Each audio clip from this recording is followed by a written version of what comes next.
रात को अचानक राधिका मौसी को किचन से कुछ गिरने की आवाज आई।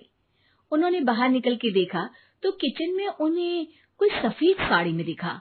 वो चीख पड़ी, हे भगवान, आलतू जलाल तू आई भला को टाल तू, आलतू जलाल तू आई भला को टाल तू। राधिका मौसी को चीखते सुनकर श्रवण बाहर आता है भागते हुए। अरे माँ, क्या हुआ? क्या देख लिया? दादी माँ आ गई क्या सपने में? अरे बेटा, रसोड़े में देख तो कौन है? श्रवण रसोड़े में झांक कर देखता है और उसे कोई नहीं दिखता अंदर। अब रसोड़े में तो कोई नहीं है माँ। कोई सफेद साड़ी में नहीं है क्या? नहीं माँ, कोई भी नहीं है। चिल्लम चिल्ली की आवाज सुनकर काजल भी वहां आ जाती है। अब क्या हो गया माँ जी? अरे बेटा, रसोड़े में एक चुड़ैल थी सफेद साड़ी में।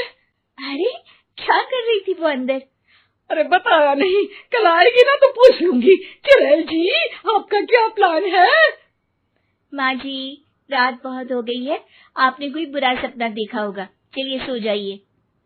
राधिका मौसी सोने तो चली जाती है, पर उनको रात भर नींद ही नहीं आती। वो कुछ भी उलझुल बातें सोचने लगती है। कहीं चुड़ैल की वजह से तो घर में टेंशन नहीं हो रहा, कहीं उसी की वजह से तो वो दादी नहीं बन पा रही। सुबह जब राधिका मौसी रसोड़े में छानबीन करती है तो पाती है कि नींबू का अचार गायब है। चुड़ैल नींबू का अचार ले गई, मुझे तो ठीक नहीं लग रहा कुछ। चुड़ैल को भी पता है कि जिंदगी का असली मजा तो खट्टे में ही है।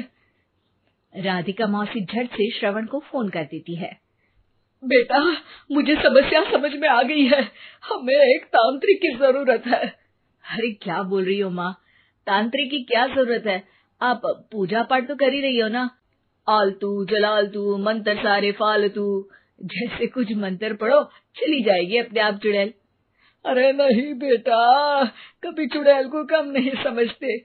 अरे तुझे पता भी नहीं चलेगा कि कभी वो छल करके काजल की जगह घर की बहू खुद बन जाएगी।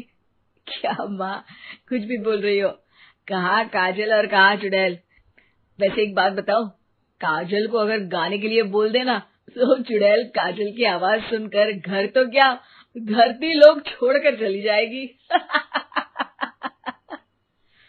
तुम ना पढ़े लिखे बच्चे हर चीज को मजाक समझते हो। तुम रहने दो, मैं खुद ही तांत्रिक को बुला लेती हूँ। अच्छा सुन, शाम को इमली लेके आना। क्या है कि चटनी खाए बहुत दिन हो गए है ना।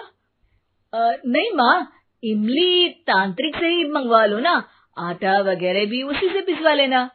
देखो मुझे काम करना है। श्रवण रात को कई तरह की सब्जियों के साथ माँ के कहने पे चटनी के लिए इमली भी ले आया था, लेकिन राधिका मौसी के दिमाग में अलग ही फिल्म चल रही थी। उन्हें अब सिर्फ शक ही नहीं यकीन होने लगा था कि शायद चुड़ैल ने श्रवण पर अपना जाल बिछा दिया था, जिस वजह से श्रवण उनकी बात ही नहीं मान रहा था। पर कोई नहीं, आने वाली रात में राधिका मौसी खुद तैयार हो गई चुड़ैल को पकड़ने के लिए। रुद्राक्ष की माला, तुलसी का पत्ता, हनुमान चालीसा सब हाथ के पास ही था, बस चुड़ैल का इंतजार था। और जैसा राधिका मौसी ने सोचा था वैसा ही हुआ।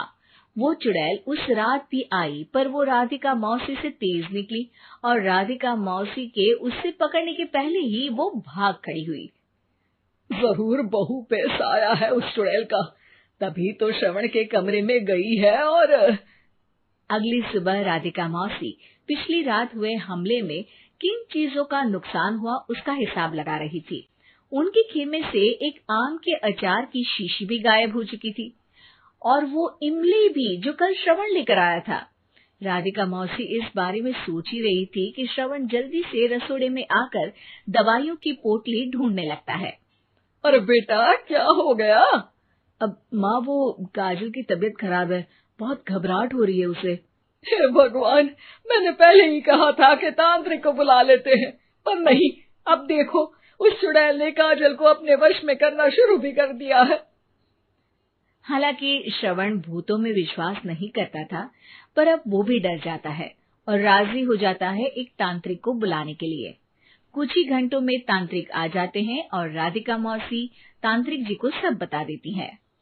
घोर संकट, घनघोर संकट, चुड़ैल को मारू जोर चाकट, ओम भट स्वाहा खटखा के आहा।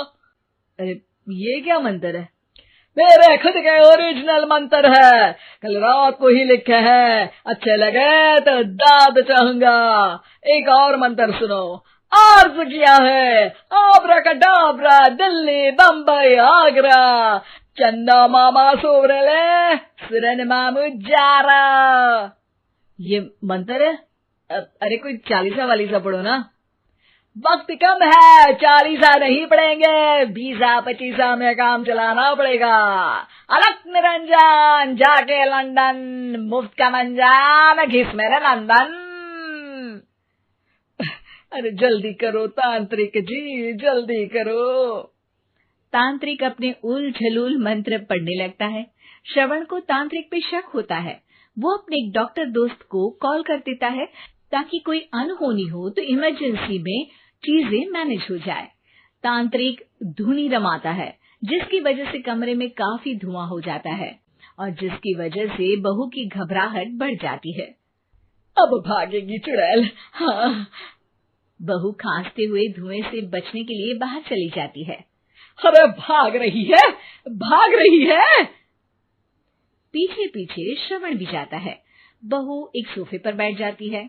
तभी डॉक्टर दोस्त आ जाते हैं और श्रवण को पानी लाने के लिए कहते हैं। थोड़े चेकअप के बाद डॉक्टर कहते हैं, मेरे हिसाब से जाप का काम पूरा हो गया है। क्या मतलब? अरे कुछ भी नहीं माँ, कोई चुड़ैल नहीं है, खुशखबरी है, अब दादी बनने वाली है। मगर वो सब अचार के डब्बे। श्रवण दोनों अचार के डब्बे अपनी माँ को दिखाता है, जो कि उनके बिस्तर के नीचे छुपे हुए थे। आपने सही बोला था माँ, वो चुड़ैल काजल ही थी जो खट्टा खा रही थी। हमें कल ही पता चला, पर हमने आपको ये तांत्रिक वाला काम करने दिया ताकि आपको भरोसा हो जाए कि भूत वगैरह कुछ होता ही नहीं।